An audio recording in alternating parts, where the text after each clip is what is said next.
Hello, and welcome back to the Smart Start Recreational Therapy Insights YouTube channel by Smart CU's Hub. I'm your host, Nathan Lemaster, the founder of Smart CU's Hub, and I've been enjoying going through this series with you. We are on week 14, folks. That means we've gone through 13 different topics related to RT, and we are continuing down the road all the way up to 52. So today we are going to be touching on working with older adults. Last week we spoke about cognitive impairments and disabilities. Today we're going to be talking about a population that many RTs find themselves working with. They work in nursing homes, assisted livings, independent communities, in the community itself. And we're going to talk about ways RTs work with them to support healthy aging, promote social connection, improve their quality of life. And then we're going to address some physical challenges they might be facing, and tackling some social isolation issues that they have a lot of times. And we'll cover practical strategies to help older adults when we work with them as recreational therapists. So without any further ado, let's dive right on in.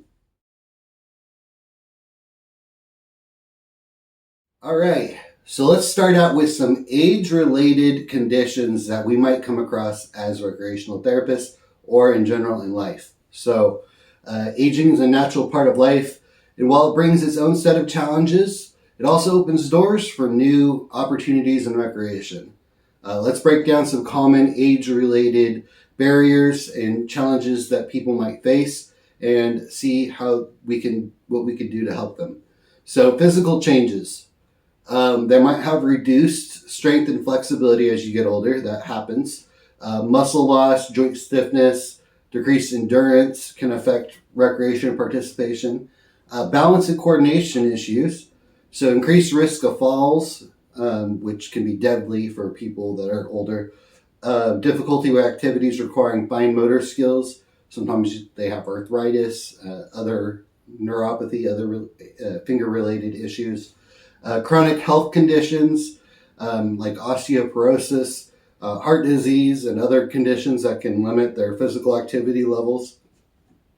Sensory decline, so they might have hearing loss, vision loss, decreased tactile sensitivity, so they might not be able to feel certain things. Their fingers might not be working the same way they used to.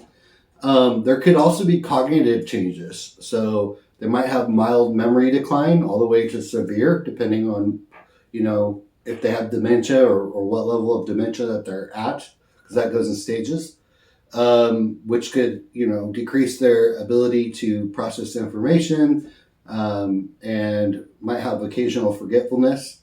They might have increased risks of other cognitive disorders as well, like we said, dementia, Alzheimer's, Parkinson's, other forms of brain cognitive impairment. So some emotional and social changes. So as you get older, unfortunately, this is the case. A lot of times people, their friends and relatives die off, and they become more and more socially isolated. They're not going out in the community doing as many things as they once were doing. So that's another way that maybe they lost their driver's license and they're not going to church as much or whatever they're doing. That could lead to social isolation, which can lead to a lot of other impairments due to that social isolation. They might be dealing with grief and loss as well. Like, let's say it was their husband or wife that passed away. So we might, as a rec therapist, be providing some sort of comfort or counseling in that sense. Depression and anxiety. When you're socially isolated, that can lead to depression and anxiety. So understanding these changes helps us to adapt activities and provide meaningful experiences to meet older adults where they are. Okay, some key strategies for engaging older adults. Now that we've explored common age-related conditions and physical, cognitive, emotional, social, spiritual barriers, impairments that they might have. Let's talk about some strategies to create engaging, inclusive recreational activities for these older adults. So, one, we're going to focus on functional abilities, not their limitations. So, we're going to focus on what actually drives them and things that bring joy to their lives, things that they can participate in. We're going to adapt the activities to fit their abilities. So, that could be modifying tasks, things that maybe require fine motor skills, thickening the utensil or thickening the chest piece, or having a wheelchair to participate and being able to access the environment in that wheelchair, those types of things. We're going to use assistive devices, so we just talked about a few of those there. And then we're going to encourage safe movement. So incorporate gentle exercises that promote flexibility, balance, and strength. A great one that I used when I would work in senior centers in the early morning, just as people are having their coffee, their breakfast, and they're getting ready for the day. I always like to start my day this way, and I like to help people start their day this way, but with some sort of physical exercise, something to get your heart rate up, something to get your blood flowing and your arms and legs moving. So what we would do is, there's many different ways, but there was a stretch band workout where we had stretch bands where people could put their foot in the stretch band and use their hand, and you could modify it by the level of resistance that stretch band provides. It could be pushing up a balloon, keeping it up in the air. It could be holding onto a parachute, getting the hands moving. It could be, doing some sort of seated yoga or seated stretching routine. A lot of times what we'd have people do is we'd have them sit, in a chair, even if they, weren't using a wheelchair, just so everybody had the same participation. And we might start with like progressive muscle relaxation, and then moving certain body parts, doing different exercises like, okay, we're going to take our hand, put it out, go across, go back, go across, go back. And what we're doing is we're stretching that midsection. We'll take the neck, we'll go around in circles, we'll go back, go up, we'll go down. Talked about like getting your legs and your knees moving if you can. Pushing down with your toes helps activate your calves, which is one of the largest muscles or the most blood saturated muscles in your body, which then helps your heart because it's the furthest down. It's the fighting against gravity, pushing its way back up. So getting that blood flowing by moving the ankles, and things like that. So we're going to foster social connections. So group activities, we're going to create opportunities for people to participate as a group, make friends, have different interactions. We're going to intergenerational programs. So one program that I used to host when I worked in nursing homes was seniors helping seniors. And that was when high school seniors came in and senior citizens, they interacted. So it might be doing an activity together. It might be doing a volunteer activity or something of that nature together. The seniors a lot of times have a lot of wisdom and a lot of things that they would like to impart on the next generation. And these seniors have a lot more energy and, want to do a lot of different things. And so with that knowledge and that ability, right, we create better outcomes. So peer support groups. So it could be a stroke survivor group. It could be something of that nature where people have a shared circumstance or thing happen in their life, and other people in the group also understand, so they can talk about it. They can get help and support where they need it. It could be promoting cognitive engagement. So We've talked about social, we've talked about physical, let's go into cognitive. So, memory games and brain teasers, it is shown that although you cannot stop dementia from progressing, you actually can slow it down tremendously by keeping people's brains active. Having some sort of task that involves problem solving, recall, memory. It might involve critical thinking. It might be just reading a book. It might be playing a word, doing a word search, a word find. It might be doing trivia. It might be listening to music and talking about it. It might be looking at old pictures, old photographs, etc. Playing cards, doing other types of things that involve strategy and brain process. So when you use it, you don't lose it as quickly. Creative arts, so ways that people can express what's going on inside, painting, drawing, music, those types of things.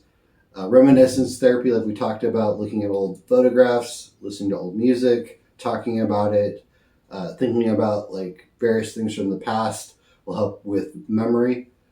And then addressing emotional well-being, so that's another component.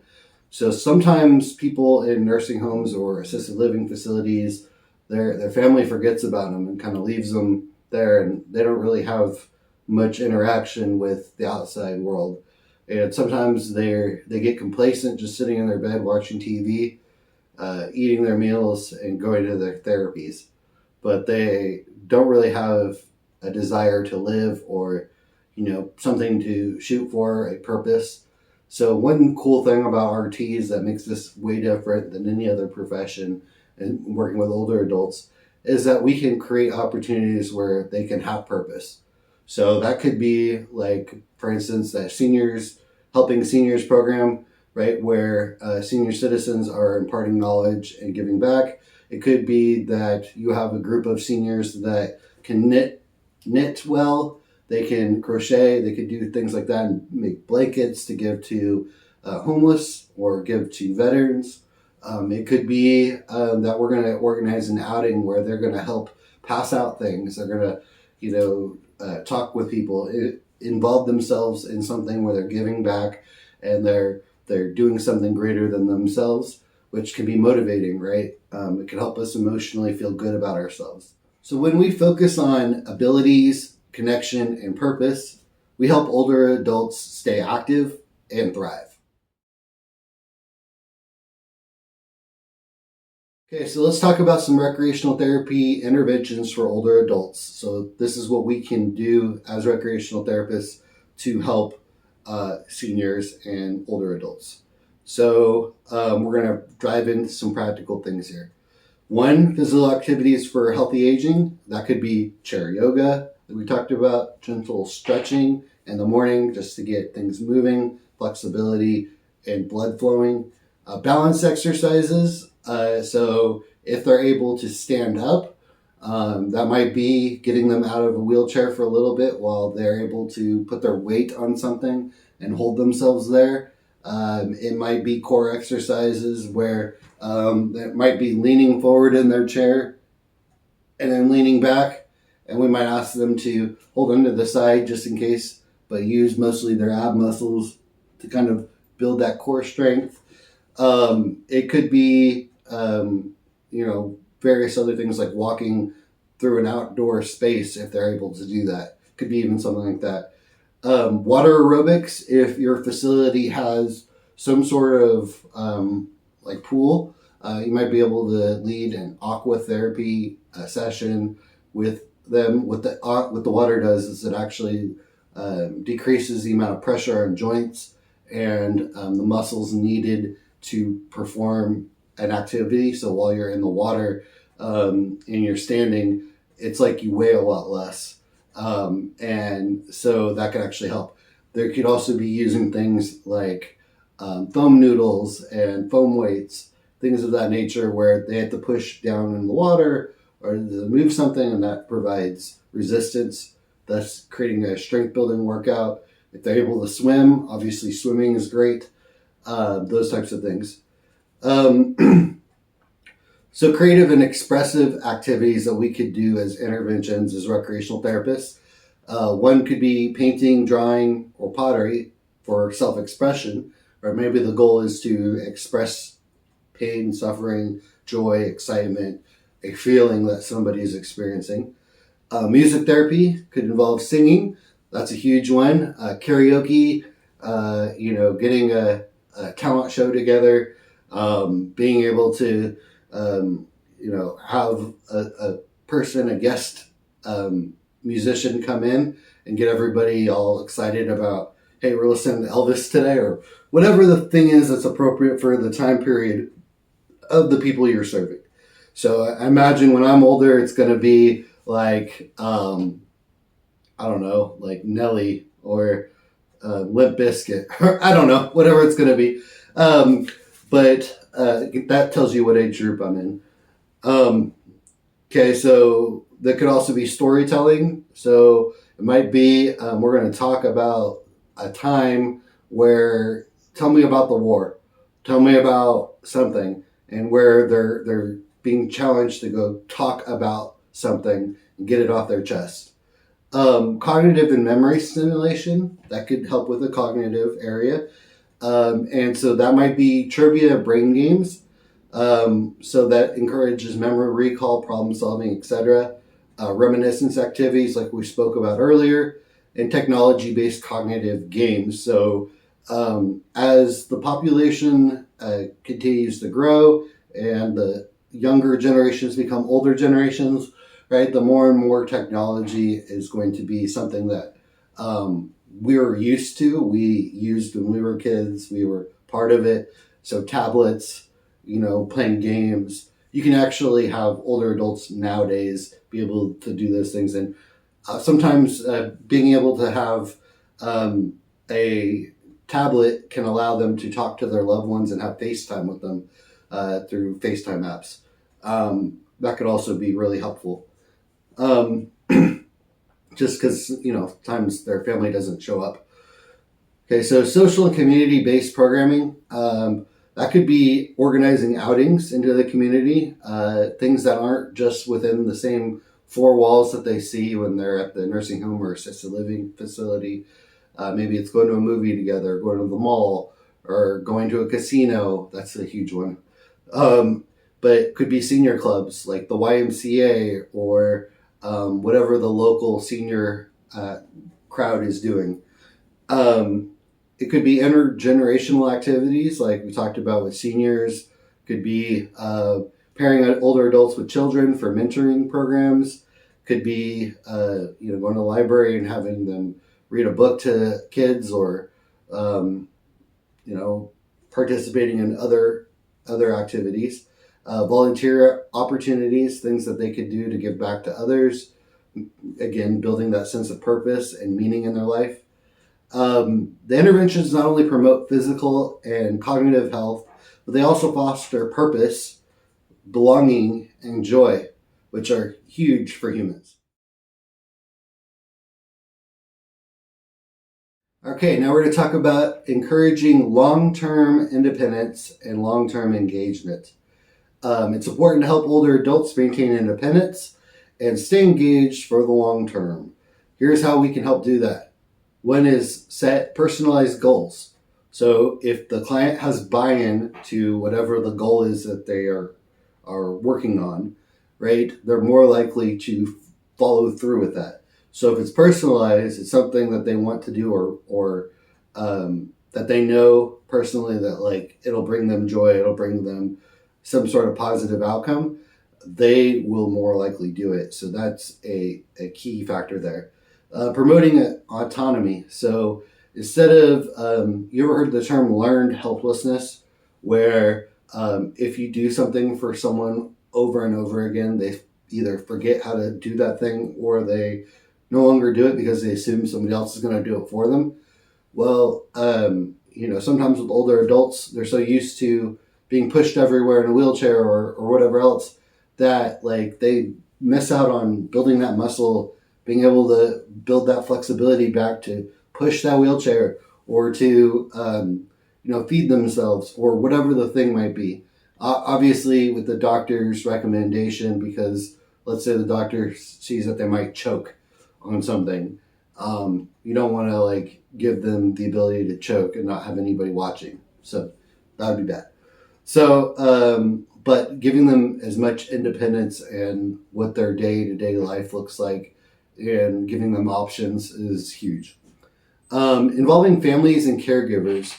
So we're going to educate loved ones on how to support recreational engagement at home, right? If they're going home and they're only temporarily at a facility like that, they're going to need to know, the families are going to need to know what is available for them so they can keep encouraging them to do those things. Celebrate achievements. So everybody wants to feel, like they've accomplished things, right? In my back of my video, you can see on my wall, things like that. It builds, that sense of, yeah, I did that. That feels good. And when people that a lot of times are forgotten about, don't have, anybody giving them that encouragement or that, hey, you're doing a great job, like encouragement, those types of things, then chances are they're not going to follow through with it over time. So if you can encourage them, reward them when they meet certain goals, like say, okay, if you were able to do this for 15 minutes one day, right? At the end of the week, we're going to get ice cream together. We're going to go out. We're going to celebrate. Because you know what? You just did something awesome for yourself, and I'm proud of you, and I think you need to know that. And we're going to go out and get ice cream, which a lot of times older adults love. So when older adults feel empowered and connected, they are more likely to stay active and engaged, leading to a higher quality of life. Okay, so we're going to talk about some wrap-ups and takeaways now. Let's quickly recap what we talked about today. One, aging brings physical, cognitive, and emotional challenges as well as social. Focus on functional abilities. So we're going to look at what abilities they can do and set goals that are personalized and encourage them to do those things. Recreational therapy interventions. We talked about various ones for like gentle exercise to music to building purpose through volunteer opportunities, through physical things that they could do. And number 4, we're going to encourage them to be independent and autonomous so that they can, do things on their own, feel empowered, feel like they don't have to rely on somebody else to do things for them. Okay, so that's it, guys. Thank you guys so much for showing up to week number 14 of the Recreational Therapy Insights Smart Start podcast. All right, guys, so that's it. This is week number 14 of the Smart Start Recreational Therapy Insights YouTube channel. Thank you guys so much for tuning in. If you can and you like this video, you found it impactful or useful, you learned something, please like and hit that subscribe button so you get these in your box every single week. It also helps the YouTube algorithm show you more videos like this. So if you're a recreational therapist, you're going to want to see videos that are going to help you in recreational therapy. So might as well do that. It helps us out as well at Smart CU Hub, build brand recognition and get in front of you more often. So thank you guys so much for stopping by and watching this video. Please comment below if you have any questions or if you have any thoughts. Maybe there's a cool activity you've used with clients that you feel other rec therapists that watch this video could also learn from. Put that in the comment section. And guys, happy Monday. I hope you have a stellar week. And as always, recreational therapists, stay classy.